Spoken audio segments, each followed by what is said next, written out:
Well, brothers and sisters, we've been at the beginning or sort of started a sermon series about the dreams and visions that are shared in the lectionary readings for the season of Easter.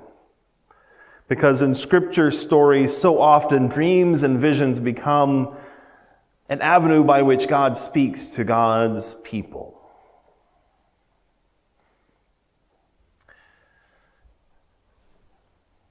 And I wish I could tell you the sermon that I had ready for today.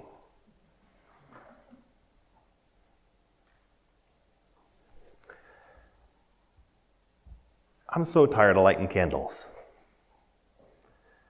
It's the smallest thing to light a candle to remember the victims of violence and hatred and racism in our country.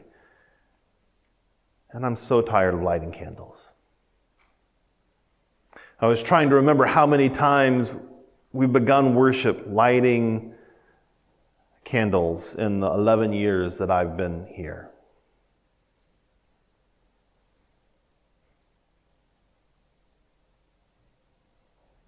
And I lost count. I remember lighting a table full of 53 candles for the victims of the Pulse nightclub shooting in Florida. I remember lighting candles for the 9 victims of the Mother Emanuel Church shooting. I remember lighting candles and naming names so many times. And let's be really clear about that. We don't light candles every time somebody's a victim of gun violence in this nation. We'd do nothing but light candles. We don't light candles every time somebody is the victim of racist violence in this nation, because we'd do nothing but light candles.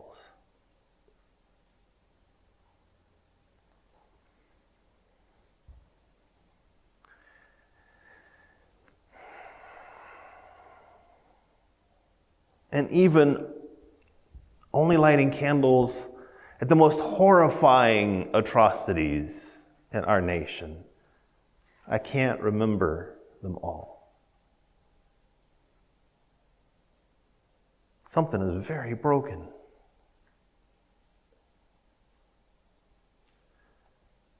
And as much as I would like to say, oh, it was just this one time, this one guy,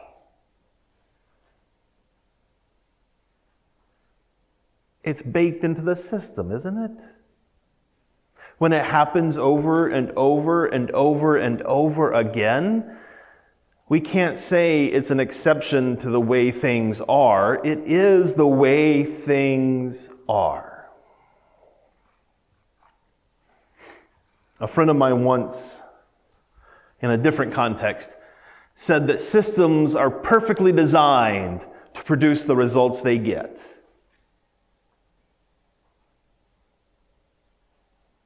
And if we live in a society where gun violence and mass murder are regular occurrences, it is not an accident. If we live in a culture that routinely dehumanizes and devalues and kills people because they are black or brown, it is not an accident.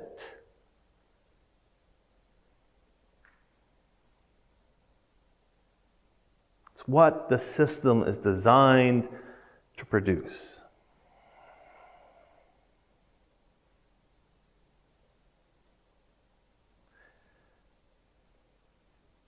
That's why no small steps are going to fix it.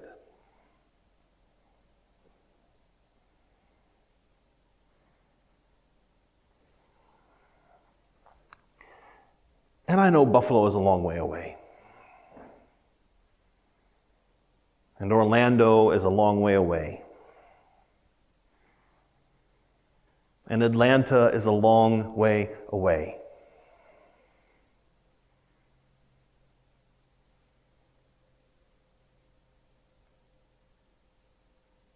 And every other place where this happens is a long way away.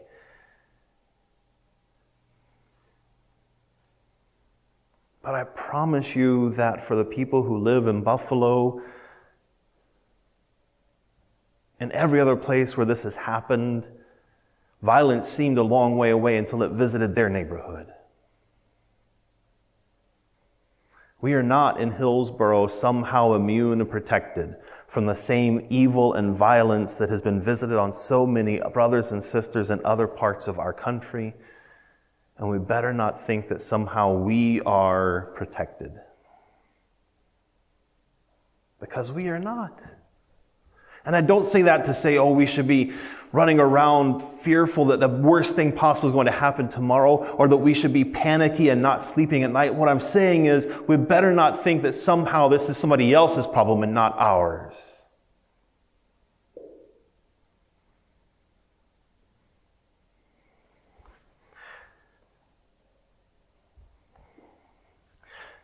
The church in the earliest days was made up of people who grew up and identified as Jewish and discovered in the life and teaching of Jesus something that made them understand that this was the Messiah they had been anticipating, even if he didn't look and act like the way they thought he might.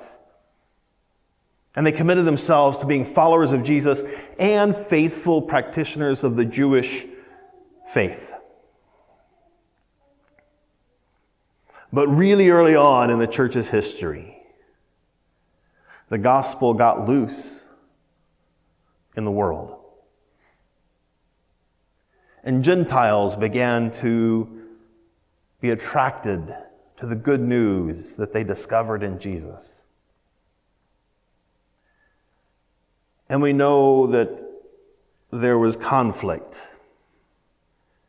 Because some of those earliest followers of Jesus, some of the people who walked around with Jesus, heard the stories from his lips, ate at table next to him, saw him heal the dozens and hundreds of people that he did, saw him feed 5,000 and 4,000, saw him walk on water. The people who saw and did all those things said, I don't know if we can let them in.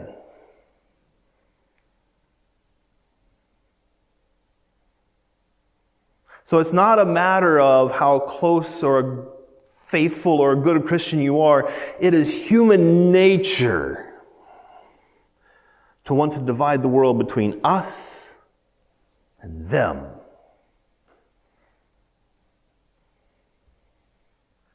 Because if the earliest disciples of Jesus can screw that up, so can you and I.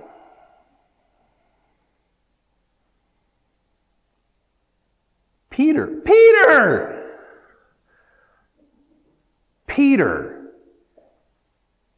The guy about whom Jesus said, you're the rock on whom I will build. You are the foundation of the church that I will leave when I depart from you.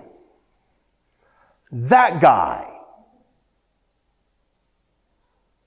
wasn't sure about those people until in that moment of prayer and meditation, he has this vision and a sheet is let down from heaven with all kinds of animals that he knew, because he was a good Jewish boy, you're not supposed to eat. This is how we mark ourselves as different from them. We follow the rules that God has given us, thought Peter, to keep ourselves clean, righteous, holy. We follow these rules. They do not. We don't eat the things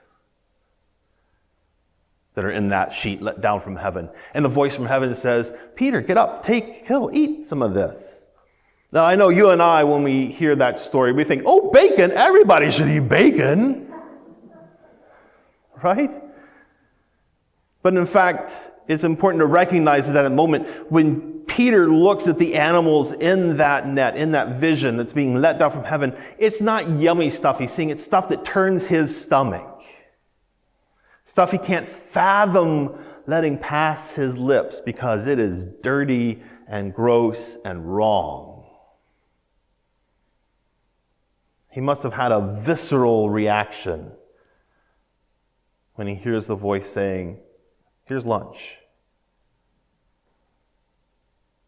He says, "Oh, I never could. No profane thing. I would never touch a thing like that." And the voice again says, "What God has called good and clean, you must not call profane." And in that moment, finally in that moment, it clicks for Peter that God is doing something new in the movement that is being formed around the life and teaching of Jesus. Something that is going to move him beyond his comfort zone and beyond the normal borders and boundaries that he thought had been keeping him safe his entire life. To reach out to those people he thought couldn't possibly be the ones that God had called. Those are the people to whom Peter is called now to go.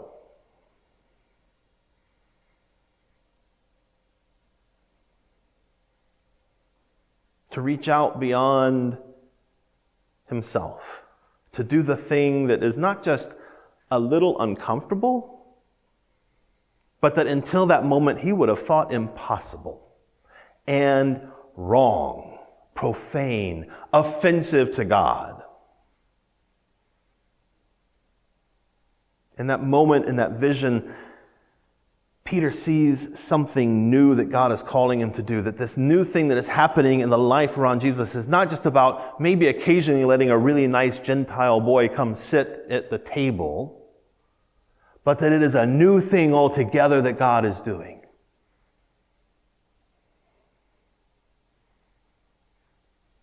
And new things, brothers and sisters, new things are hard.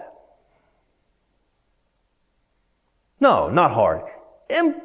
Impossible. Have you ever tried to get a bunch of people to do something new? Have you ever tried to change the direction of an organization that has, I don't know, pick a number, 177 years of history? Can't be done. Except God's in the impossible business.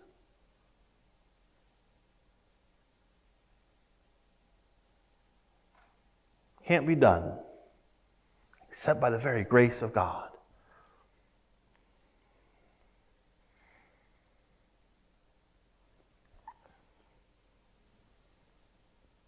So don't tell me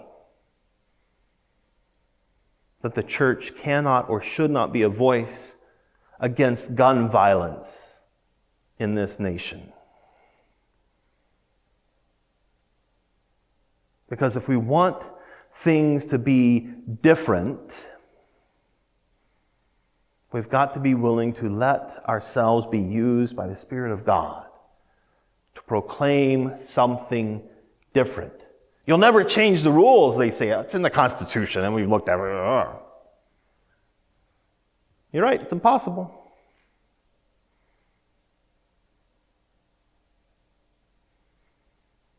And it's not just, of course, about guns. It's also about the culture of violence in this nation, baked into the system, where the idea that the person who wins the fight, the person who has the most money, the most guns, the most access to power is the one who gets to leverage that to do what they want and screw everyone else. It's not very churchy language, but it's the language that our culture uses. You can't change that in our world, can we? We can't possibly convince a whole nation of 300 and something million people, that violence only begets violence. It's impossible.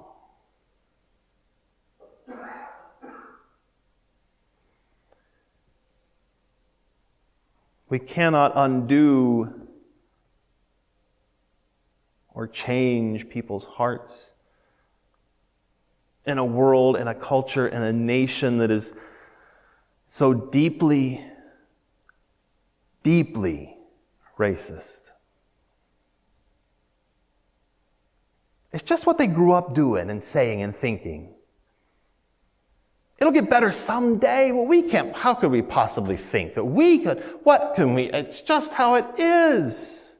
It's impossible. But God is in the impossible business. If, like Peter, we're willing to reach out beyond the normal boundaries and borders that we have drawn, that we've thought for so long are keeping us safe, but turns out are in fact keeping us from experiencing the fullness of the life of the gospel. God's love is always expansive, never restrictive. God's love always moves us beyond where we are comfortable to where we are living by faith in sometimes uncomfortable and difficult ways. Peter would have been really happy had Jesus said to him, look, just hang out with the Jewish folks for a little while, and in a couple of generations we'll get it worked out with the Gentiles. It'll be fine. We don't want you, poor Peter, you've done so much already for the church. We don't want you to be uncomfortable.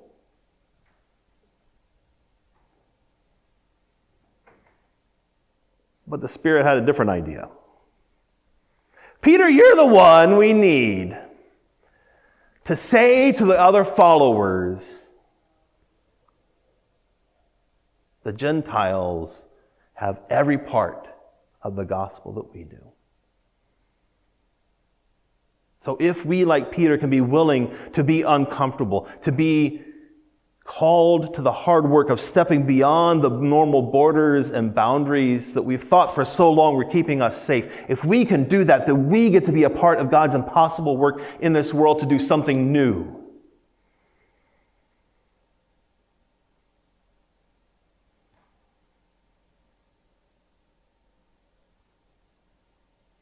And the world needs something new.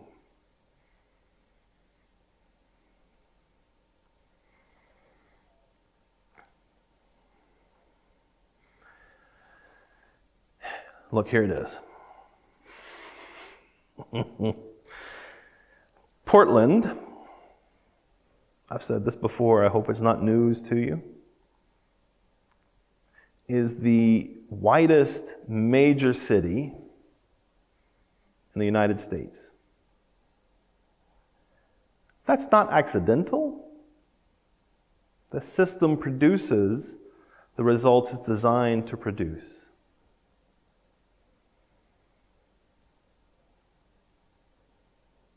Racist policies were cooked into the Oregon Constitution.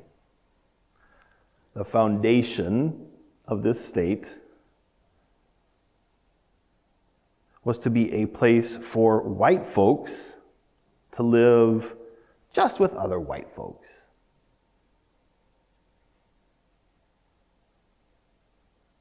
That's the legacy that you and I inherit.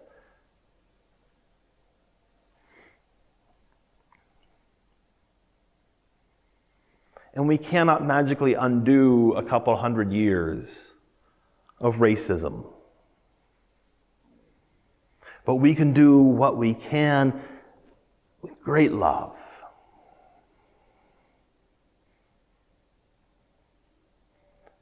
How long in this lovely town of Hillsboro that is home for us, Some for a few years, some for a decade, some for a lifetime. How long in this town have we divided ourselves between people who speak English and people who speak Spanish? A real long time. You and I can't undo all of that history. Well, we can do something with great love.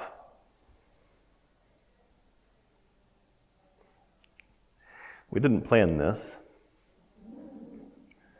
but at this moment, just upstairs and around the corner, and you can hear some of us in the room, Jorge is leading his online service for our Spanish-speaking brothers and sisters.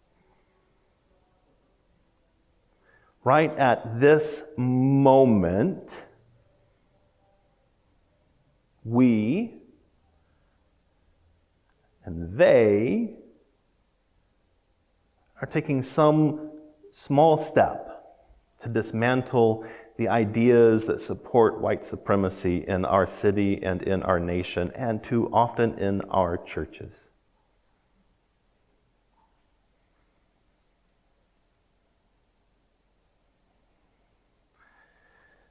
Most of us would say, I hope all of us would say, we love everyone. And if you can't say that part, we got a lot more work to do. But saying that and living that are two very different things. We are called to live that, brothers and sisters.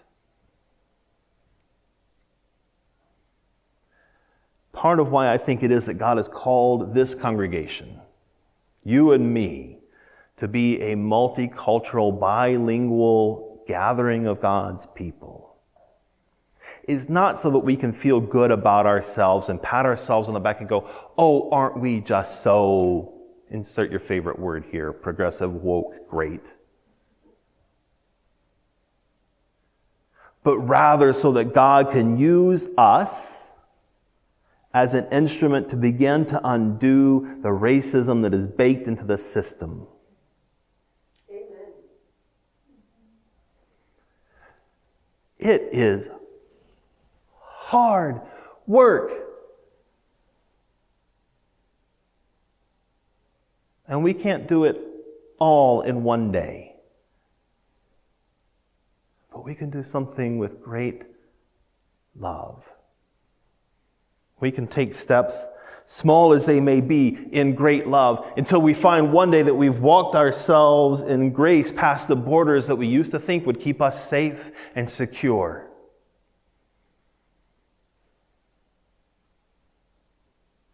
And we find ourselves in a new place, doing a new thing, with God as our partner.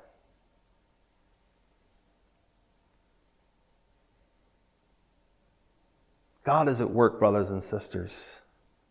The Spirit of God is moving not only in this congregation, not only in our community, and not only in our nation, around the world, to break down the borders and the boundaries that we've so often drawn between us and them.